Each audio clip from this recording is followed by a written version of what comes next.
Point समझना है। बेटा तुम खड़ी क्यों हो क्लास में? सीट नहीं मिल रही, आगे आ जाओ, थर्ड लाइन में आ जाओ, थर्ड लाइन में बैठा लो बेटा इसको।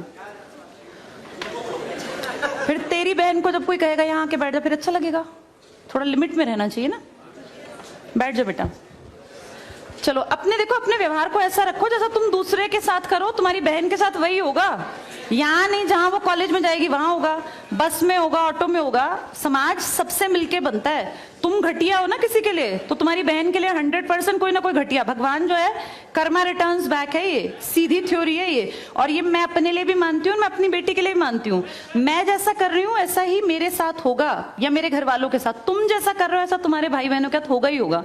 हम किसी भी बेटी के साथ गलत करेंगे ना, तो अपने आप को इसके लिए तैयार रखना कि मेरी बहन भी पढ़ने निकलेगी। आज छोटी है तो कल निकलेगी। चाचा की बेटी, मामा की बेटी, ऐसा नहीं कोई घर में रिश्ते ही ना हो, माँ भी तो होगी।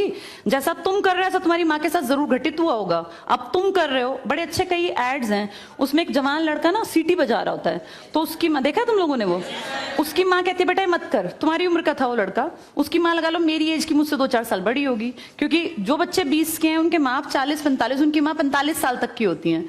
तो लगातार सीटियां बजा रहा है। उसकी माँ उसको कहती है बेटा मत कर, वो इरिटेट हो जाती है। तो फील करता है कि मेरी माँ ऐसा क्यों, मतलब क्यों चिढ़ रही है सीटी बजाने से, घर में बैठ के बजा रहा था सीटी।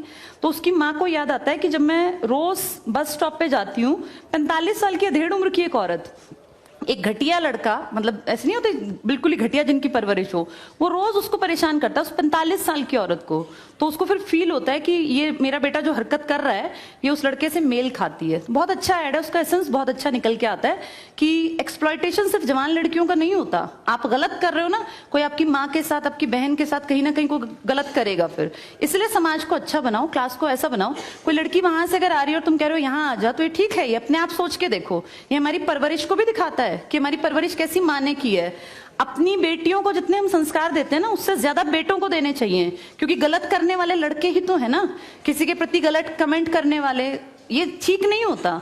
इतने काबिल बनो कि कोई तुम्हारे साथ बैठना चाहे। तुम्हें ये कहना पड़ रहा है कि यहाँ के बैठ जाओ, तुम कोई वो छिछोरे 70-80 के दशक के लड़के थोड़ी ना हो, पढ़े लिखे 21वीं-22वीं सदी के लड़के बैठे हो। तुम कोई बच्चे नहीं हो। अब अपने व्यवहार को इतना अच्छा बनाओ, क्योंकि जब गलत बात बोलो ना तो ये सोच के बोलना कि मेरे घर में जो औरत है ना उसको ये सहना पड़ रहा है कहीं ना कहीं। तुम ही लोगों ने समाज बना रखा है, इसको घटिया बना लो चाहे अच्छा बनाओगे तो पूरा समाज अच्छा बन जाएगा। घटिया बनाओगे तो तुम्हारी माँ को भी 100% सुनना पड़ता होगा, क्योंकि ये कर्म है, ये किसी को नहीं छोड़ते। तुम सबको चार दीवारी में नहीं रख पाओगे। तुम्हारी माँ को भी कहीं ना कहीं बाहर निकलना पड़ता है, चाहे वो मार्केट सब्जी लेने जाती हो, गांव में रहते हो तो गली में तो निकलती है ना, उसको भी सुनना पड़ता होगा, क्योंकि समाज बनाने वाले तुम ही लोग हो। तो ये ध्यान रखो सबको कि भाई किसी को हमारे किसी भी कमेंट से बुरा ना लगे, और इनको अलग मत समझो। जैसे तुम्हारी बहनें ऐसी ये हैं, पसंद आना कोई अलग बात होती है, पर व्यवहार अच्छा रखना चाहिए। तुम्हारी परवरिश अच्छी माने की है, कम से कम ये दिखा के चलना। चलो ये टॉपिक